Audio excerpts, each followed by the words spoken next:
am mbégte dellusiwaat ànd ak yéen ci li gën a fës ci xibaar yi tey jii di samedi 15 août 2026 ñu dikk ak yéen ci li gën a fës ci xibaar yi li gën a fës ci xibaar yi nag dañ koy daal di dooree ak communiqué bi nga xamante ni gouvernement bu Sénégal daat nañ koy amal ci njiitul Al Amine Lo ñoom nag daat nañuy amal ab communiqué daal di koy joyal ci carburant bi nga xamante ni nag ñoom ñi daat nañ koy bëgg a yokk niki tey jii door niki samedi 15 août 2026 daal la ñu bëgg a yokk bi lépp carburant communiqué bi nag ñu ngi ko amal démb di la 14 août 2026 ñoom nag la ñu daal di teg ca taabal ja ngir fas yéene koo yokk mooy conflit bi nga xamante ni nag nemmeeku nañ ko ci Moyen-Orient bi maanaam guerre bi nga xamante ni nag jamono ji daat nañ koy nemmeeku ci Moyen-Orient bi mu nekk guerre boo xamante ni mu ngi door depuis le 28 février 2026 ba tey jile daal guerre bi le ñoom jàmmaarloo yi mu ngi wëy di am moom nag mu jàpp ne lii la nag daat nay impacté adduna bi ñu ci réew yi ci bëree bëri rawatina nag réewum Sénégal ndax jàpp na ne fi mu toll nii nag prix carburant bi lu mel ni gasoil daat na yokk ba 69% waaye itam super carburant bi 61% ci marché international yi lii la nag impacté réewum Sénégal bu ñu sukkandikoo ci gouvernement bu Sénégal waral mu bëgg mu yokk super carburant bi nga xamante ni nag décembre 2025 mu ngi nekkoon 990 francs ñoom nag bëgg nañ caa teg lu toll ci 70 francs ngir yokk ko ba ci gasoil bi itam bi nga xamante ni prix gasoil ba litre ba mu nga doon jar 755 francs ñu daal di cay bëgg a dolli 75 francs lii nag kii di premier ministre Ousmane Sonko ex premier ministre wala ancien premier ministre moom nag moo wàññi woon prix carburant bi 6 décembre 2025 la ko wàññi woon ba mu nekk prix bile mu nekk 990 francs le litre waaye nag jamono ji kii di Al Amine Lo di premier ministre bu Sénégal moom nag bëgg naa yokk lile maanaam fa ko Ousmane Sonko fekkoon décembre 2025 moom daal foofu la bëgg a delloowaat prix wu carburant bi maanaam yokkaat ko mboolem lu ci Ousmane Sonko wàññi woon daal dañ ko caa bëgg a dolliwaat ngir mu nekk fa mu nekkoon daal fa nga xamante ni foofu la gouvernement bu Sénégal fekkoon moom foofu la ko bëgg a bàyyi au lieu que mu bàyyi ko fi nga xamante foofu la ko Ousmane Sonko bàyyi woon lii nag tout à l'heure maa ngi leen di wax cause bi nga xamante ni moom teg na ko jàpp ne moo sabab yokk gile muy conflit bi nga xamante ni nemmeeku nañ ko ci Moyen-Orient bi di conflit boo xamante ne mu ngi door depuis le 28 février 2026 nekk guerre boo xamante ni itam yàgg na lool waaye nag jàpp na ne impacté na marché international bi ba waral Sénégal gii nag bokk ci jamono ji ñi muy impacté waral mu bëgg a yokk li nga xamante moo di carburant bi kon nag nañu jàpp ne ni ki tey jii di la samedi 15 août 2026 gouvernement bu Sénégal yokku nag carburant bi yóbbuwaat ko fa nga xamante ni foofu la ko Ousmane Sonko jële woon fa lañ ko delloowaat ñu daal demaat ci beneen information boo xamante ni sax dafay daal di soxal ba tey kii nga xamante ni moo di premier ministre Al Amine Lo ndax fonds spéciaux yi fan yëpp yéen a ngi dégg wax ji nga xamante ni kii di Guy Marius Sagna ak Alphonse Mané Samb ñoom ñi ne daal ñoo porté bi lépp proposition de loi yóbbu ko Assemblée nationale ngir ñu voté ko pour ñu mën di encadrer li nga xamante ni moo di fonds spéciaux yi ak fonds politique yi lii nag nekk loo xamante ni fas yéene woon Assemblée nationale fas yéene nañ ci amal séance plénière niki le 17 bii ñu jëm yemook lundi lañ ci nar a amal séance plénière foofa ci Assemblée nationale ngir nag ñu daal di koy voté waaye dafay mel ni kii di Al Amine Lo di premier ministre moom nag la mu daal di bëgg mooy bloqué li nga xamante ni moo di séance plénière bile ndax nag moom mi daal dinay saisir conseil constitutionnel moom premier ministre Al Amine Lo saisir na conseil constitutionnel ndax nag dafa daal di sukkandiku ci article 83 de la constitution démb maa ngi leen wax que ne mën nañoo sukkandiku ci li nga xamante ni moo di article 83 bi nga xamante ni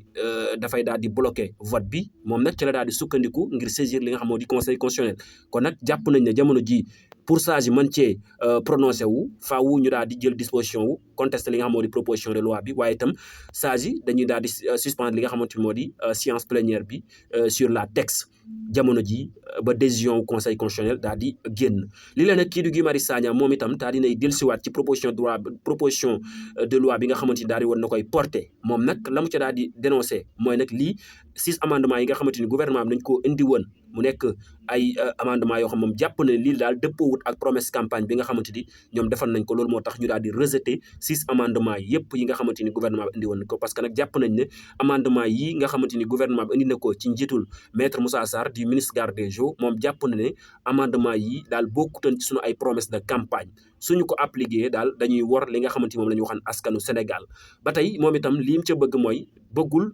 encadrer wala supprimer non non néew encadrer la wax mais pas supprimer moom nee na amul benn yitte ci ñu supprimer li nga xam moo di fonds politique yi wala fonds spéciaux yi mais dafa bëgg ñu daal di koy encadrer waaye itam daal di koy jëmale ci ay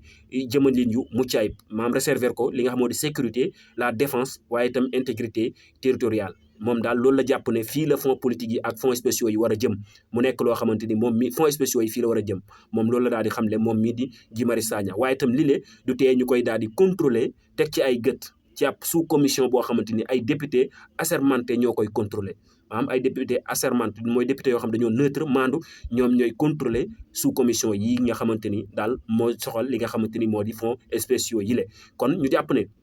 moom Guy Marius Sagna daal ba tey la mu jàpp mooy lii ay engagement la yoo xamante ni ñun dañ koy affirmer muy encadre li nga xam moo di fonds spéciaux yi nga xamante ni ay promesse de Pastef la woon depuis 2014 ñoom ñu ngi ko doon dikk askanu Sénégal waaye itam jóguñu ci benn yoon ci lu ni mel ndax ñoom ci ak fàttali dinañ sax projet de campagne bi nga xamante ni moo fal kii di Bassirou Diomaye Faye en 2024 sax lii lañ doon campagne ngir dañ ko remplacer woon ak fonds politique ngir mën koo contrôler après kon moom jàpp na ne daal lii nekk na loo xamante ni mënul ñàkk ci ñun waa Pastef parce que dañ ko digoon askanu Sénégal ba dikk ci bopp réew mi kon jàpp nañ ne lii dañ ko war a daal di def ngir encadrer ko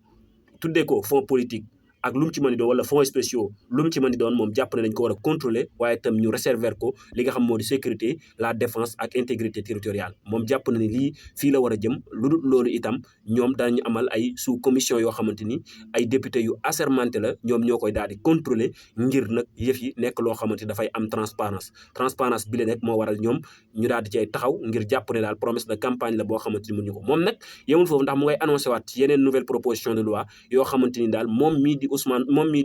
Guy Marius Sagna namm na koo dugalaat ci fan yi ñu yëm ñeel ay gestion des opérations sensibles à des structures dédiées moom daal loolu la daal di xamle moom mii di Guy Marius Sagna ci jamono boobu itam kii di Khalifa Sall moom itam daal dinay addu ci lu ni mel ndax itam ku nekk xam na ne yëf yi responsable yu bëree bëri daat nañu ci réagir waaye nag moom mii di Khalifa Sall nekkoon démb ganu Maïmouna Ndour Faye moom la mu addu ca lu ni mel moom jàpp na ne daal état kumpa la te kenn warul bu ñu li nga xamante ni moo di kenn waruñoo sonal ci lu ni mel moom daal nee na état kumpa la bu ñu kenn sonal nañu bañ wuññi suturaay état bu Sénégal moom daal lii la daal di xamle moom mii di Khalifa Sall jàpp ne daal comme état kumpa la kon bu ñu kenn sonal te nañu bañ a wuññi li nga xamante ni moo di suturaay état bu Sénégal kon jàpp ne daal nekk fi di jënd ay fonds politique wala sax ay fonds spéciaux yu ci mel moom jàpp ne lii daal wuññi li nga xamante ni moo di suturaay état la te nekk na loo xamante ni itam moom jàpp na ne du yoon kon moom mii di Khalifa Sall moom nag mu ngay woote à la prudence waaye itam préserver l'image et l'image et le fonctionnement de l'État dans ce débat kon moom Khalifa Sall daal foofu lay woo ñi nga xamante ni moo di député yi ak yi ci daal di aju ndax moom itam kenn ku nekk gëj na koo dégg waaye itam lii la daal di wax moom mii di Khalifa Babacar Sall